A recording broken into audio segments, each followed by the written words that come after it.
Welcome to Traveling with a Chair.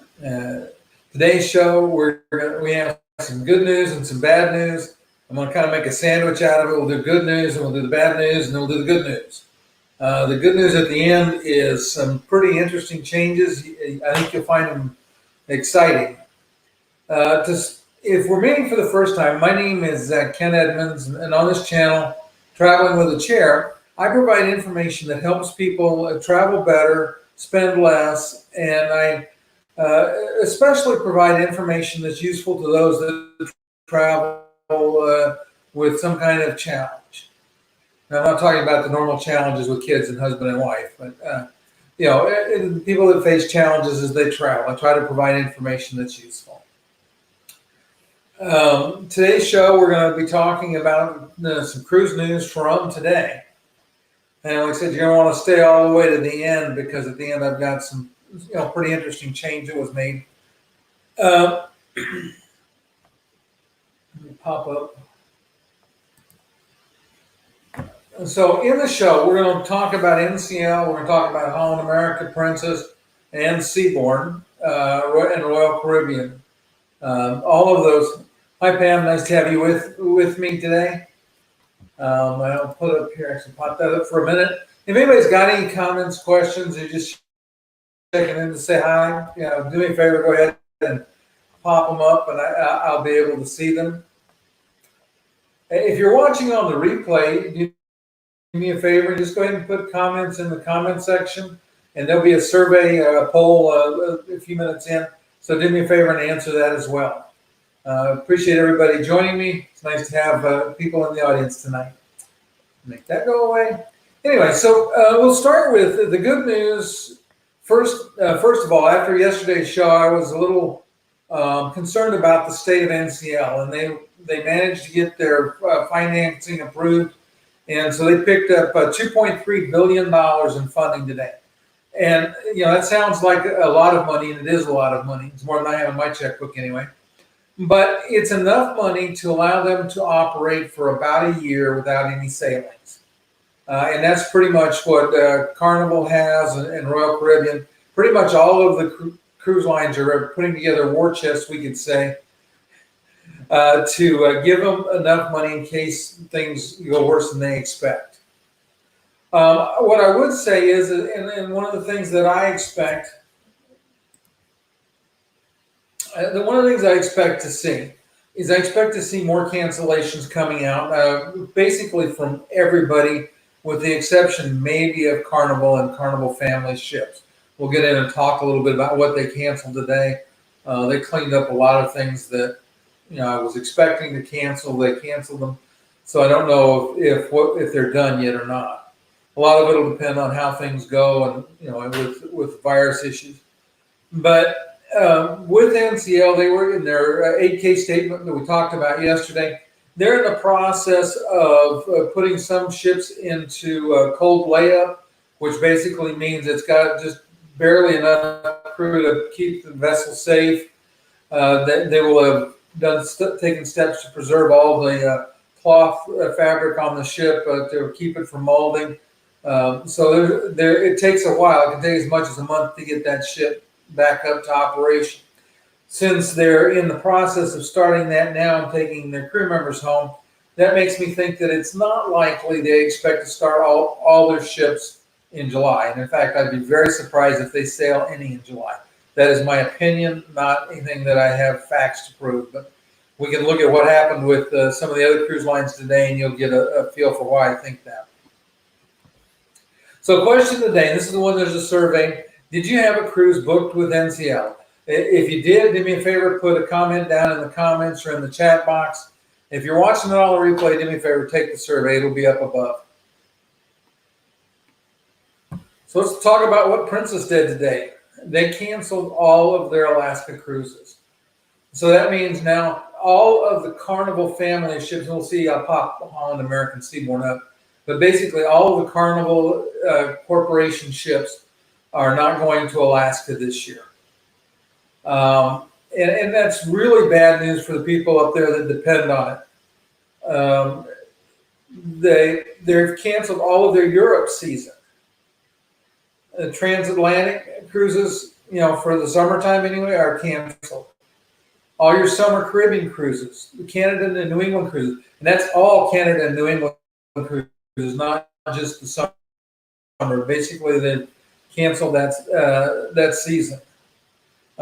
Summer and fall out of Japan and Australia, they were canceled through August.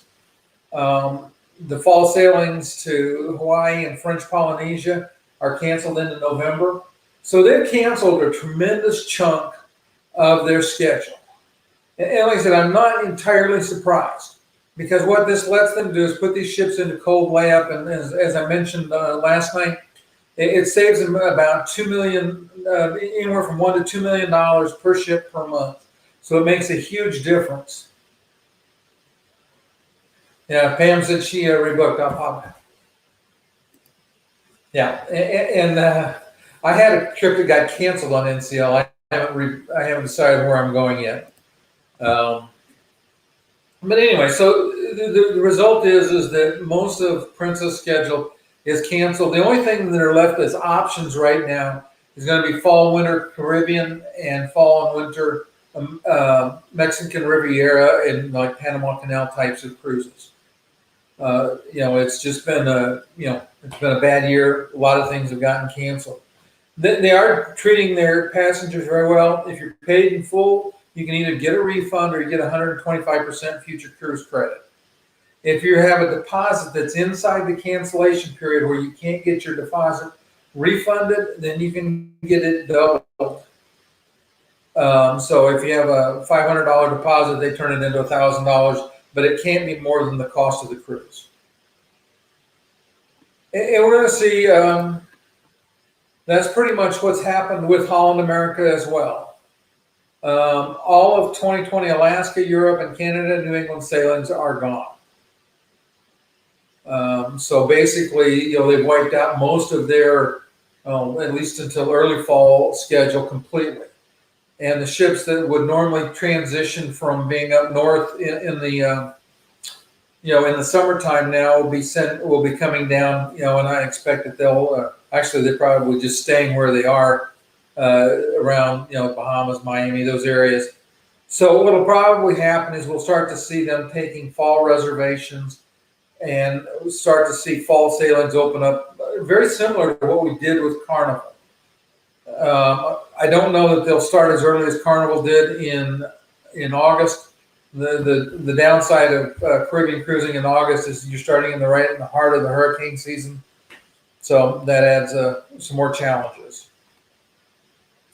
They canceled also that Grand Africa voyage that would have departed on October 3rd, and they're going to notify everybody.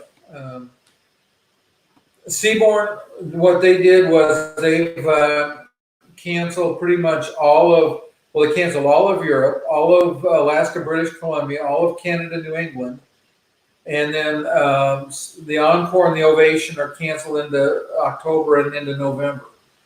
So really the first Seaborn cruise that might happen looks like it would be the October 13th on the Sojourn.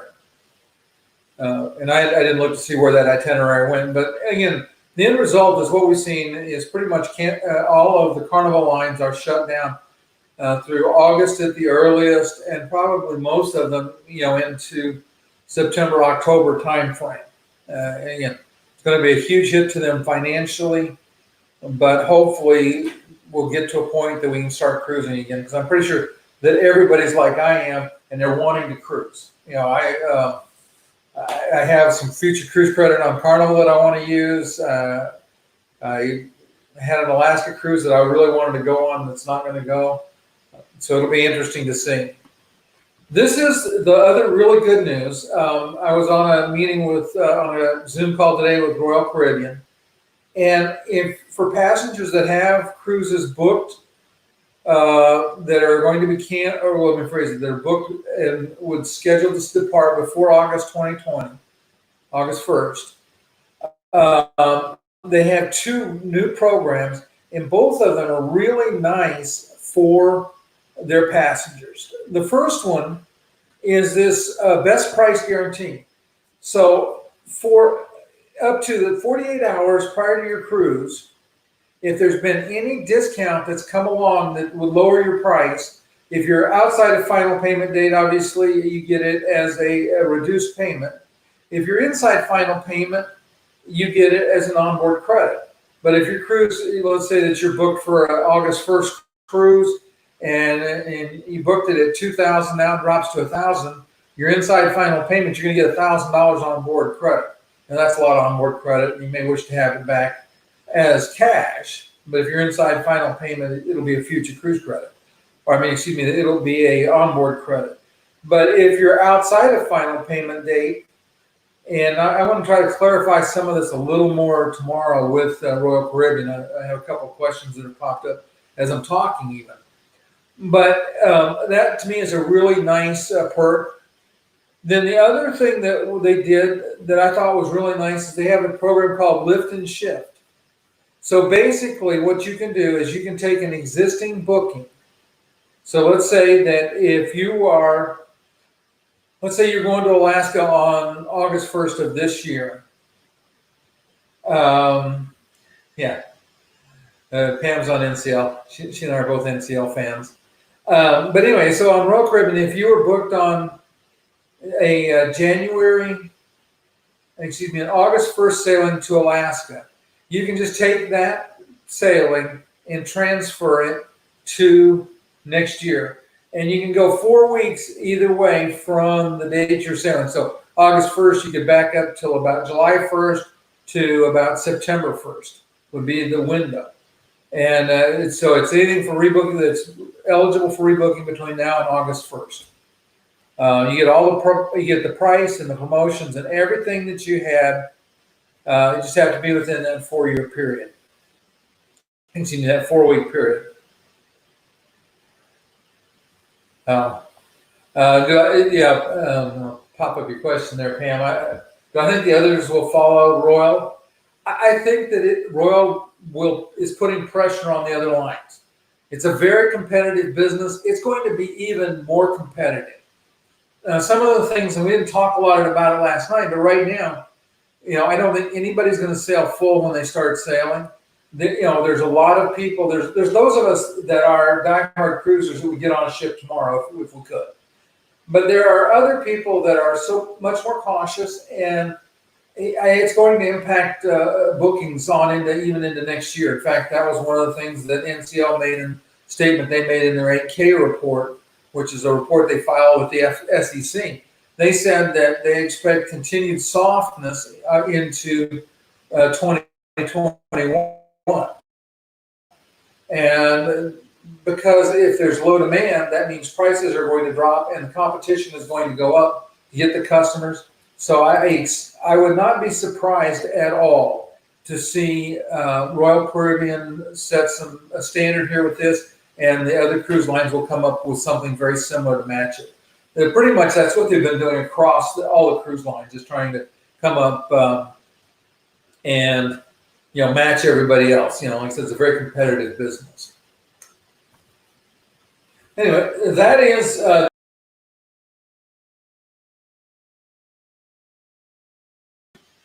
sorry about that. Clicked the wrong button, took me out. But that is the information that happened today. If there's anything major tomorrow, I'll be back tomorrow night. If not, I'll see you guys on Monday. Monday I have a guest out of the Facebook group, Traveling with a Chair or Other Disabilities. She's going to come on and talk about traveling, with the disability and the challenges she's faced and how she's overcome them. We've got a bunch of good guests coming up. I had a conversation today with Royal Caribbean about getting one of their reps on the show. I've got a guy that does travel excursions in both Europe and the Caribbean. He's coming on the first week of June. So we've got a lot of good things coming. If you haven't done so, do me a favor. Please hit the like and please hit the subscribe button. And I look forward to seeing you guys next time. It's always a pleasure to have you on board.